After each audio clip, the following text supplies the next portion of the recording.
Zero को invent किया, और हमने सुश्रुत ने सर्जरी इन्वेंट किया, and look at the Chola Empire, our navy extended all the way into southeast. Look at Pushpak Viman, etc., etc., etc. There's a lot of that narrative going on. Sadly, that narrative doesn't focus on the failure of us to stand up to the expectations or the standards of our forefathers. So I somehow see that as problem statement number one, that our generation is happy or proud of what our forefathers were able to build without building anything of that significance or ambition ourselves. Second is what I call the exported glory narrative. So we want to claim credit for for what Vinod Dham has invented, or for what Sundar Pichai has invented, even if Google Meet doesn't work as it is supposed to be. We're very proud as Indians for claiming credit for what our NRIs have done, even if we don't replicate that success internally. We're not sitting and asking why there's no Sundar Pichai from India, let's say. We're not here asking ourselves that it's the era of artificial intelligence and deep data and deep tech and all of that, and how come those institutions are not coming out of India, and how come we have the same Indians moving abroad and being successful there, and how fair is it if we as Indians want to appropriate or claim credit for their success. So I'm here to basically talk about I'm basically here to talk about why we collectively fail as a nation, and while we all want India to be a Vishwaguru, why we are not able to achieve that status. And that's my agenda for today. So whoever is whoever is the admin here, could you, because now I'm going to go through a bit of homework for everyone. So could you just highlight my screen up here, please? Whoever the admin is, kindly request you to highlight my screen. Now, I see we have a fair bunch of people on the call. Given that you are in universities or academically oriented, I have a task for each of you to do at home. Could you please just get up from wherever you are, reach out and get yourself a pen and a paper, or a pencil and a paper, or a notebook, or whatever it is. A pencil and a paper, and I'll give you half a minute to do it. If you're enjoying your Saturday evening, eating hapus at home, I'll give you another half a minute to go wash your hands and come back. As you bring your pens and papers, in the comment box on the right, could you just say yes or ready or whatever? Just indicate to me that we're ready to go. By the way, if you're watching this video, I can see it's being recorded. If you're watching this video on YouTube or whatever later, please still do that. It's not just live. Perfect. Now, what I'd like all of you to do, even if you're watching this later on YouTube or whatever, is write on that piece of paper, write a list of causes that you care for. So you could care, for example, that Kerala should be protecting its elephants better so people don't blast them to death. You could say, I care for Kashmiri Pandits going back to their homeland. You could say, I care for our history books to remove distortion from them. Whatever your causes are, I'll give you another minute too. Please just make a list of whatever causes appeal to you.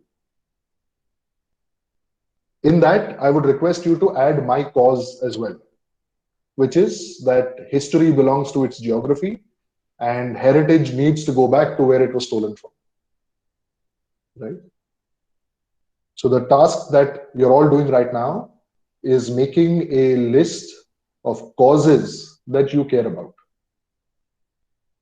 It doesn't matter if you have 5 or 15, just have a random list there. And after you're done making that list, and please, if you're watching this on YouTube later, also please go through that exercise. I will give you a minute to do this. And as you're ready, please start indicating that you are.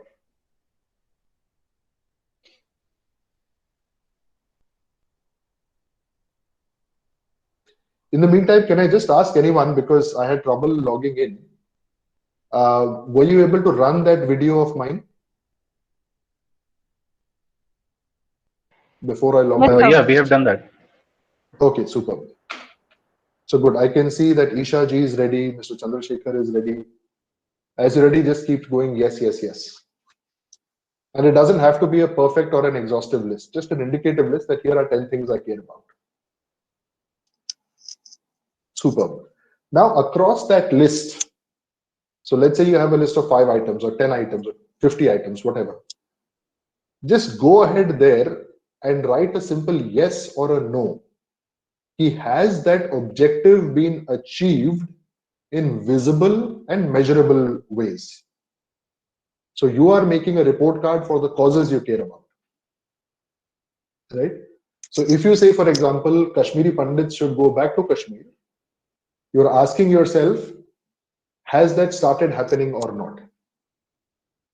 If you care about, animals should be protected better, ask yourself that, is an animal in a reserved forest safe today? And so on and so forth. Please take a time very quickly, mota mota, yes, no, yes, no. If our history books should remove distortion, has that already happened or not? If a temple should be free of government control, has that already happened or not? I can right? So you have that list there.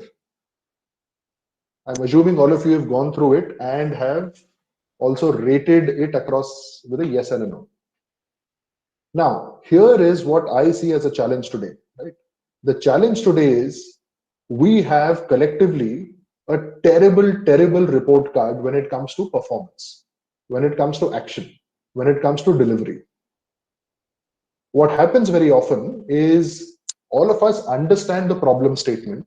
All of us talk about it, we tweet about it, we write books and white papers and conferences happen and the whole jazz. After all the whole shebang, what happens is we're not able to win those causes. We're not able to get to results. We're not able to move from outrage to outputs or outrage to outcomes.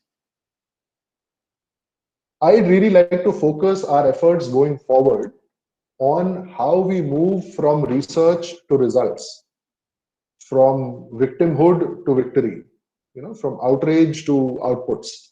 And I think that gear hasn't shifted in our mind collectively. That gear hasn't shifted in how we prioritize or spend our effort or action. Quick question. I'm assuming many of you will agree with me just because I'm older than you, more educated than you, or whatever it is. If you do not agree with me, please just say no on the chat or say disagree. And that's absolutely fine. If you disagree with my hypothesis that we are not as victorious as we should be, then please say I disagree. Okay, so there seems to be a consensus, which means I'm probably doing a good job so far. Now, here is my hypothesis or analysis, and I've been, and Atul Singh ji is saying it very nicely, we neither do thinking nor do we act. And Srinivas Reddy ji disagrees. So I look forward to the debate with Srinivas ji. I'm coming in with the hypotheses that we fail. And my hypothesis that we fail is there's a dozen causes that I care about that we are not able to show visible, demonstrable, measurable success on. In our own heads, we think we've done great analysis. We continue to, we continue to debate. We continue to blame, Macaulay and the British and the Portuguese and the Mughals and whoever. But in reality, we don't see the results on the ground, and I see 5 reasons that happens. Right. One is most of us are doing a terrible job of being real and even recognizing that we are losing this battle or whichever battle we are part of. We're focusing a lot on trying to win arguments, not trying to win the real battle in a measurable, demonstrable way, right? we have internalized that if you're able to articulate a problem statement, we don't have to do anything about the solution. I think that's a huge challenge we face, which however you describe yourself, Indic, Dharmic, nationalist, patriotic, doesn't matter. People on the other side are passionate about delivering on their agenda in very visible ways. We are more than happy just deliberating and discussing, and we're stuck in the whole tarka vitark kind of a mood. This I find not just deeply ineffective, but I find it deeply disturbing, because in the end, what happens in any two groups that are in a conflict, violent or otherwise, even if it is a war of ideas, what happens in a situation where there are two opposing groups, the group that is more passionate will always prevail over the other group that is not. And I see that as challenge number one. We're winning arguments, not battles. And that's not even our focus. Number two, which is very closely linked to the first, is we have decided that this battle is to be fought, or whichever cause we believe in, is to be fought only within the intellectual space, which is to say, each of us is trying to be a Chanakya, right? Each of us needs to, each of us wants pearls of wisdom to be coming out of our mouth, and that the rest of society should sit at our lotus feet and follow our advice or follow our direction. This again to me is hugely disturbing, because whoever I consider the other side is very happy having one Chanakya and 99 warriors, however they define their war, whether it is on religious grounds or communal grounds, or doesn't matter, right? There is a whole bunch of people who are saying कि boss आप बताइए मुझे करना क्या है, मैं ये जंग लड़ने के लिए तैयार हूं. हमारे साइड में ये होता है कि अगर 100 लोग हैं उसमें से 99 लोग चाणक्य बनते हैं कि मैं व्हाइट पेपर लिखूंगा, मैं किताब लिखूंगा, मैं लेक्चर दूंगा, और मैं कॉन्फ्रेंस सर्किट में एक्टिव रहूंगा, etcetera etcetera.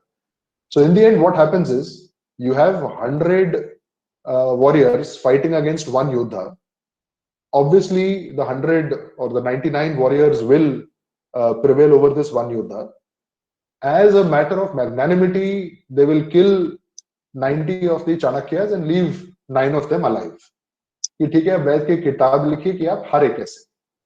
This, unfortunately, as rude and blunt as it might sound, this has been our sadly our history, and which is why we've been colonized and brutalized more than once. Third, the third huge failure I see here is we expect a politician to do more about our causes than we want to do ourselves. And if you noticed, I focused on the word do more than anything else. I hear this very, very commonly कि अब तो BJP power में आ गई, अब हम कुछ क्यों करें, या सरकार क्यों नहीं कुछ करती. I hear very, very entitled statements from a bunch of people कि अरे हमने 303 सीट इनको दी क्यों, as if because of your going and as if you yourself managed कि उनको 300 सीट मिलना चाहिए. But nobody says that I will do something about what I care about. I'll gather a group. I'll figure out what resources are necessary. I will figure out what's important for me from a civilizational perspective. I will make it happen. We don't want to take ownership of what we care about, but instead we expect somebody else who already is worried about 1,000 things to care about the one thing that we care about. अब भैया ऐसा तो होता नहीं है. आपको प्यास लगी है, आप जाके फ्रिज से पानी ले लो. नहीं लेते, आप कितना भी ब्लेम करते रहो कि मम्मी पानी दे रही नहीं दे रही, मम्मी पानी नहीं दे रही, mummy is not responsible for it. If you think the only contribution you can have towards your cause is tweeting about it or writing about it or outraging about it, that is what you will end up getting from any politician. And again, I use the word politician very carefully. I do not want you to conflate it with leader. There's two very different things, right? Fourth, like I said, we have somehow, because we have somehow internalized, because we've been historically losing a bunch of civilizational battles, even post independence we have. I trust me, I understand the set of policies, the set of principles, the set of focus areas, the nexus because of which we find ourselves where we do today. The final reason I think we are consistently losing is because we have internalized the negativity a little bit way too much. I mean, we understand that invaders came in barbaric, they brutalized us. I understand that, in fact, this is something I wrote in Fair Observer as well. When Christopher Columbus left, or when he wrote a letter to the king and queen to seek permission and budgets when he left for the India expedition to look for India, he used, people say it was more of a crusade to spread religion and all that blah, right? If you look at the original letter, it is available on the internet. The word Lord and God comes there only once, but the word gold comes 17 times, right? Now, I understand, and I don't want to delve into the past glory narrative, but we need to understand why India was attractive to any crusader, to any barbarian, to any colonizer. We get all of that. I also understand why we've lost. Now, the trouble is, our generation, with all the access to education, to technology, to capital, to resources, we are still operating under the mentality of duress, or in the defeatist, we've internalized the defeatist mentality too much. And we've told ourselves कि यार outrage करने के अलावा हम कर भी क्या सकते हैं. So to summarize these 3 or 4 reasons, one is we don't even realize that we're in the middle of some kind of a battle, some kind of a war. Two, we have too many Chanakyas and are glorifying the idea of every individual wanting to be a Chanakya. Third, we expect a politician to do more about our cause than we want to do ourselves. And fourth, I think we've internalized defeat a little bit too much. Good. So 20 minutes down, I have another less than 10 minutes to go. So we've talked. At this point, I'd like you to go back to your list. I hope in your despondence, you've not thrown it away. Go back to your list and have, so the first analysis you've done is, the first thing you've done is you've written a list of causes or muddas or whatever you care about. Second is you've just given a report card saying yes, no, are we winning, are we losing? Third, I'd like you to do is what I would say, very 3 simple yes, no kind of analysis. Against each of those causes, first, ask if you've built a political consensus around it. Why is this important? As much as we would like to polarize, and we do live in an era of polarization, as much as you would like to make it us versus them, as much as you think it is a competition, it really is not. Given the democratic nature of India, you cannot win any ideological battle unless you're able to convince the other side, right? So whatever in fact, I would say you focus on your top 1 or 2 muddas or causes. Ask yourself, does the party in power actively support it? Does the opposition actively support it? Right? So let's say your issue was that of, I don't know, the relocation of Kashmiri Pandits, let's say, right? Has the BJP actively taken a stand on it? Have the Congress or, Farooq Abdullah, this and that, actively said, yes, let us do this, and formally so, right? The reason I'm asking you this question, and there is no vanity in this, and I hope it doesn't come across as that, but this has been one of my personal agendas to remove any kind of resistance, because otherwise it acts as an impediment, right? All of you are much younger than I am. For those of you who are bachelors in sciences or who are bachelors of engineering, etc., you will understand how vector forces works, right?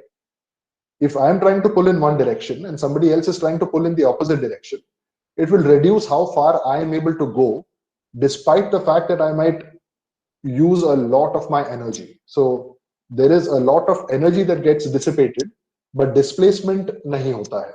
वो displacement इसलिए नहीं होता है because there are vector forces pulling on the other side, right?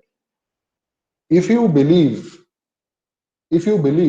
two things, that A, you can deliver on your agenda without building political consensus, then my friend, you're really, really wrong.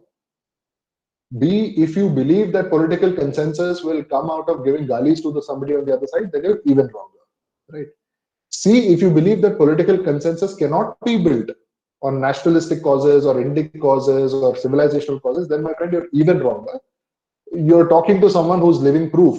I mean, I can stand up and I can very proudly say today that, I'm very happy and proud that the government has prioritized this as an issue. And every time a murti or a piece of heritage has come back from outside the country, you have Prime Minister Modi personally receiving it from their head of state. It's a huge moment for us. At the same time, whether it's a Congress or Telugu Desam or AIDMK, everybody in parliament in writing has said that the government needs to do more about this issue. Now, what happens, therefore, is resistance ends and the energy that is being spent towards any cause is amplified in a way that it starts delivering results, right? The second test that I'd like you to do for your favorite mudda, right? So आपने 10 मुद्दों की list बनाई, उसमें से in fact बाद में आप पूरे सारे लिस्ट में आप कर सकते हैं, अभी के लिए आप अपने एक मुद्दे पे कीजिएगा। जो आपका टॉप मुद्दा है वहां पे आप स्टार लगाएंगे, you'll put a star against your top mudda. The second question you'll ask is, have you won the narrative war? Or have we won the narrative war? And I describe the narrative war very, very simply. A narrative war is bringing an opponent to your point of view. That's it. It's really as simple as that. Sociology professors from JNU and all of that will try and give you very complicated definitions of the narrative war. But a narrative war is really very simple. The day I convince my opponent to agree to my point of view, I have won the narrative war, right? The day let's say, Owaisi ji stands up and says that Sharia aside, triple talaq is wrong. The dignity of a woman is more important than what my book says. Then I won the narrative war. The day Omar Abdullah says that no, it was wrong for Kashmiri Pandits to be kicked out of their homes, here is what I will do to bring them back home and reinstate them izzat se unke ghar wapas. Then you won that narrative war, right? The day a Quint or a Scroll or a Washington Post or a BBC or a New York Times that you keep blaming all the time, leftist, liberal, whatever it is, the day they say you're doing a great job, you won that narrative war. I don't see any of us moving beyond outrage into saying, okay, how do I win that war? Again, if you think it is unwinnable, talk to me separately, right? I am an example, so whether it's a Washington Post or a Swarajya or a Scroll or a Op India or Times of India or whatever it is, everybody has come around to the fact that what we are doing is good work. They're appreciative of it. I just want to highlight that the narrative war that needs to be won, we're not able to win it because of these 4 traits that I talked about a little earlier. Finally, take that list that you have, take your favorite subject, ask yourself a simple question. Whoever seems to be the karta dharta of that particular project or cause or mudda, have they articulated success in a measurable way? Right? You see, I keep seeing a whole bunch of activists who have their goal statements like, we need to bring pride to our civilization, or we need a resurgence of our civilization. That's what we are doing, or we need we need our regional languages to be respected much, etc., etc. I see a lot of that noise going on, but like with anything else in life, right? how do you know that you have achieved a goal or not if you've not even defined it to begin with? It's very, very rudimentary. It is stuff they teach you in, in BCom and MCom, or I mean, doesn't matter whether you're an art student, commerce student, science student, whatever it is, or a doctor. The whole idea of measurability is intrinsic to, what you cannot measure, you cannot improve. That whole idea, imagine going to a doctor who doesn't take your temperature, but who gives you medicines. Imagine going to a doctor, you say, sir, I'm not able to breathe, right? And the doctor says, I don't need to do any tests on you. I don't need to see what your blood pressure is, but here is a blood pressure ki capsule. Please, aap kha lo, aapko acha lagega. As a novice, you will tell the doctor, ki sir, aap please mera BP to measure kijiye, कि ठीक है मेरा अभी 220 by 150 है, इसको आपको नीचे लाना है 120 by 80 लाना है, जिसके लिए कितनी डोसेज आप देंगे कौन सी दवाई की, राइट? अगर वो डॉक्टर मेजर ही नहीं करना चाहता अपने आप को, या वो गोल ही नहीं देना चाहता कि मैं आपका बीपी इस लेवल पे लाना चाहता हूँ, then he is not a great doctor, right? So next time you come across an activist, do make sure you ask yourself, uh, is he being a good doctor or is he not being a good doctor? And this, again, I'm sorry I have to be so blunt, but I just find as, nobody seems to even ask these questions anymore. And when you lend your support, when you let's say give a donation, when you volunteer your time, I think these are very, very important questions to ask, even if it is not in causes, right? Even if it is not a nationalistic cause or a dharmic cause or whatever, right? आप अपने college में एक छोटा सा fate organise कर रहे हो, छोटा सा प्रोजेक्ट कर रहे हो, right? Ask these questions. Ask these questions just to analyze who this the other person is, and if it is worth you, if it is worth you spending your time, right? I'll take a very simple example of a cause that I deeply care about, and I can see that my Guru Mahodaya Sanhita Vyasji is also on this call. So for the longest time, I've been a huge proponent for a revival of Sanskrit. Right? It's a very simple idea कि जहाँ पे संस्कृत नहीं वहाँ पे संस्कृति नहीं, या संस्कृत के बिना संस्कृति पॉसिबल ही नहीं है.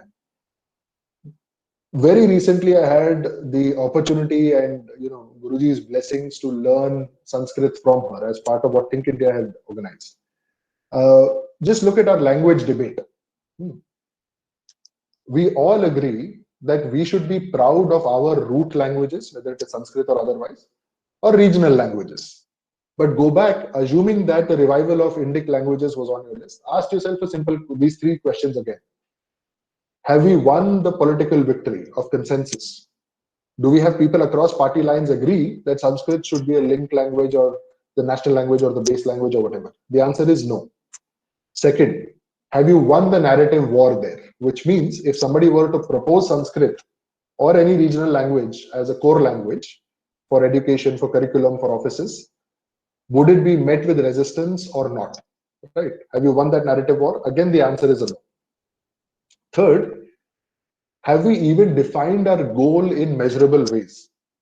Whoever wants to lead the revival of Sanskrit, just as an example, have they gone out and said, what does success mean? That if A, B, C, D happens, then I will consider that I have achieved this goal. Right? Using Sanskrit as an example, I see a lot of people outraging about the revival of our regional languages. Right? Outraging to the extent that troll ban gaye hain. I see people writing books. I see people giving speeches. But they're not able to get any of these three things done. My submission to you today is be very, very careful of people that are not doing something about a cause they seem to believe in and are using it as a tool to get something else. I don't know what that something else is. I'm not at all alleging any kind of ulterior motive here. But success तो नहीं मिल रहा है, चाहे और कुछ मिल रहा हो, right? Now, we've talked about the exercise of the list of causes, whether they're successful or not, why. We've talked about my hypotheses on why we fail, the 4 causes. We've gone back to the list again and done the exercise around why, around levers, the 3 levers, the political victory, the narrative victory, and the measurability that I think is very important, which across the board our causes are missing. Now I'd like for us, and I will wind up in 5 minutes, I would like for us to focus a little bit on what the solution is, right? I would be a hypocrite if I came to you asking that you should think about solutions if I don't offer solutions from my side, right? Now, I don't think there is one cookie cutter solution. I don't think there's one size fits all at all. I am only sharing my experiences, which you might consider a subset of the various solutions that are possible, or various x's that lead to your y on the other side, the equation, right? You see, I think the first thing we need to do, whether you are, and this again, this is not just for nationalistic causes, or this is not just for activism or anything like that. It would be for something as simple as organizing, let's say, अगर आप hostel में हो, आपको एक छोटा सा movie organise करना है, right? What is the first thing you would do? You would define your objective in smart terms. This is, again, I'm bringing in a little bit of corporate jargon here, but I think we really need to. You would want your goal to be specific, measurable, achievable, realistic, and time bound. Right? I challenge you to do this exercise. Go back and look at any organizations that you're associated with. Look at projects that you're associated with, or if you're not associated with them, that you respect. Right? In fact, let me be a little provocative and go back and ask this to Think India. Right? What is your goal statement, and is that goal statement specific, measurable, achievable, realistic, and time bound? You'll be surprised when you go through the analysis that 99% of projects or efforts or causes or muddas or whatever, they fail this test. Right? Now, if your goal is not defined if it fails any one of these tests, then it is technically unachievable. Right? Let's say मेरा goal specific नहीं है. I say, oh, I need to lead a renaissance of nationalism. Nobody knows what that means. It is not measurable.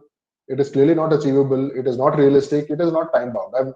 My goal does not say that it is time bound. If I say that, let's say Sanskrit, I say India has 14.5 lakh schools. I want 1 lakh schools to start teaching Sanskrit. So let me repeat. And this is a test. Each of you can type and give me back answers. I come up with a goal statement that I want, or I will ensure that 1 lakh schools across India start teaching Sanskrit. Is this a good goal statement? Yes or no? And if no, why?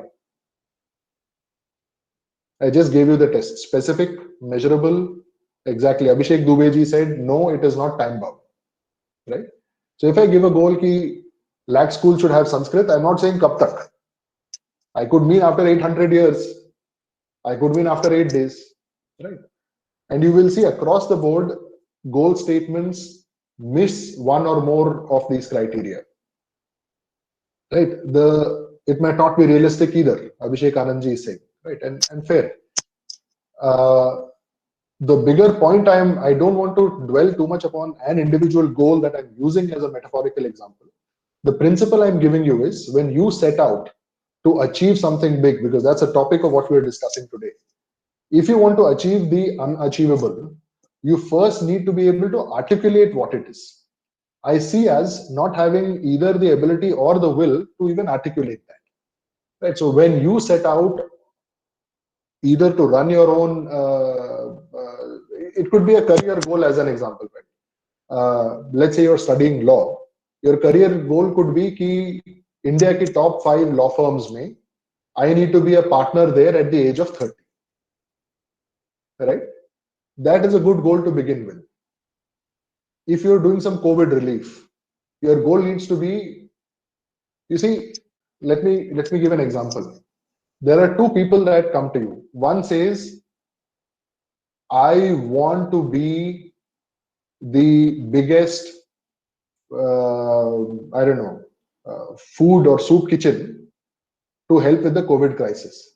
Another person comes to you and says that within the next 1 week, I will start supplying free food to 100 people. Who would you respect more, A or B? A has come with a very ambitious statement. I need to be the biggest, food donor to respond to the COVID crisis. The other person says, within 1 week, I will start supplying free food to 100 people. Personally, I would respect B more than A, right? And that is something we should not lose sight of, right? The second, how do we win is, Mahodaya ji saying B. I am so happy.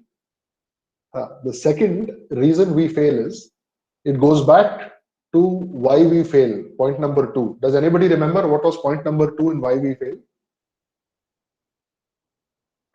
I'm taking a sip of water, you could reply. Correct. Kuldeep ji, Anisha ji said Chanakya. Correct. The second thing we need to start changing in ourselves is to stop being mavericks and assume that we are Bahubali or we are Chanakya. ये जो फंडा है कि एक hero बंदूक लेके villains के Dane में घुस गया और सारे विलेंस को गोली मार दी, या बिना बंदूक के आया और कूद कूद के समरसॉल्ट करके उनको लात मार दी, ये भाई साहब केवल फिल्मों में होता है. If you think in reality you will be able to achieve anything with that attitude, it does not happen. And sadly, very, very many folks on our side are suffering. I don't know, I can only call it a illness or a bimari, but they refuse to work in collectives or in part of teams or in parts of groups. So everybody wants कि I am Chanakya, मैं ज्ञान दूंगा, मैं advice दूंगा, मैं direction दूंगा, तुम सब लोग काम करोगे. So there is a huge crowd of people who are saying, अच्छा तुम काम करोगे, तुम काम करोगे, तुम काम करोगे, तुम काम करोगे. कोई खड़े होकर ये नहीं बोल रहा है कि ठीक है, एडवाइस बहुत हो गई है, अभी चलो कुछ एक्चुअल काम करते हैं, right? For example, I'd like to call out what the Think India folks are doing, or IIT Gandhinagar with organizing things like that, right? For the longest time, we know that a open and freewheeling discussion of our point of view has been missing, right? 90% of people are whining about it on Twitter and Facebook and wherever else. कि वो लेफ्टिस्टों ने हमारी आवाज दबा दी, और JNU ने ये कर दिया, और इसने वो कर दिया, और ये राइट विंग, लेफ्ट विंग, फलाना ढिकना. Only a few people have gone and said, okay, we will repair the situation. We will apply our mind not to the problem, but to the solution. And I think that's very important, right? Kuldeep ji is also saying, sir, in our college, people focus more on debate, not on action. And exactly, I totally agree. That is why we lose. So the whole idea of debate, that is an individual sport. We need to understand that we are not playing caroms, we are not playing chess. We are playing a group sport. यहाँ पे football चल रहा है, cricket चल रहा है, right? We want to win a cricket match, but want to behave like we are playing caroms. So the second way that you can achieve the unachievable is by not working as not working alone, not working as in a sole proprietor model, but working in a company model. And I'm using, it's a pun when I say company. The day you build a group of people around you whose objectives are aligned but skills are separate, you will see your narrative emerging, and you will start seeing success way beyond you imagined, because you will have gaps. I mean, each of us has gaps that others fill, right? Others have gaps that you fill. And I think that mishmash is really, really important. Third, the third reason why people, whether on our side or any other side, doesn't matter. I'm not one for labels or building walls. The third how is, we don't think of objectives with a project focus, right? We don't think in terms of how do we define an objective, how do we define the stakeholders, How do we get the resources do we need, set a timeline, and hold ourselves to delivering it? Right? We've gotten too comfortable with the fact कि हमारी तो जी 10,000 साल पुरानी सभ्यता है, जिसको solve होने में 10,000 साल लग जाए तो कोई बात नहीं. Right? Therefore, it becomes a tark vitark rather than a karma. So it's a conversation around tark vitark rather than a conversation around karma or karya. And I think unless these three things change, right? Unless we don't start defining our goals using the SMART, a very simple test of SMART, unless we start thinking collectively and in teams, जब तक आपको hero बनना है, आप बनते रहिए, आपकी ना फिल्म चलेगी ना आपका ऑब्जेक्टिव मीट होगा. And till we don't pressurize ourselves and people around us into a sense of urgency, into looking at things from a project point of view, then unfortunately nothing will ever get done. Everybody will be relaxed and lackadaisical about it, and we'll go back into claiming credit for what our forefathers did. Why? Because they had the ability to think in terms of project focus. We don't. So we'll just be very happy to say, oh, we come from a land that invented zero. Today we should be arrogant about it. So my request to all of you, Haath jod ke, I'm older than most of you, but I genuinely request you, India today is realizing its ambition. If you look at where we are globally, we are asserting ourselves in a way that we deserve to, right? Thankfully, we have a prime minister that is ambitious, not just domestically, but internationally, right? I would request each of you to replicate that level of ambition, to actually start solving problems rather than discussing them.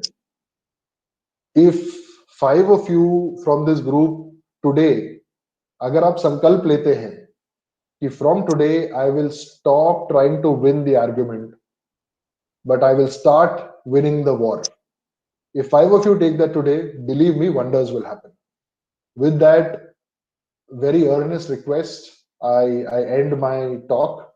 I hope it wasn't very boring. If it was, my apologies. You can blame my old age, you can blame technology, whatever it is. And at this point, I'd love to open this up to questions. Yeah. Before the moderator comes in, I would like Rag sir to point on one issue, which is related to your IPP, India Pride project. If you could spend another couple of minutes indicating about the IPP and what is the current update about it. And secondly, the last night what you were discussing is why should a student who is in BTech third year, fourth year in IIT would be getting a 6-digit salary after 2 years, a beautiful wife settled somewhere in abroad, should be worried about these causes, should be worried that why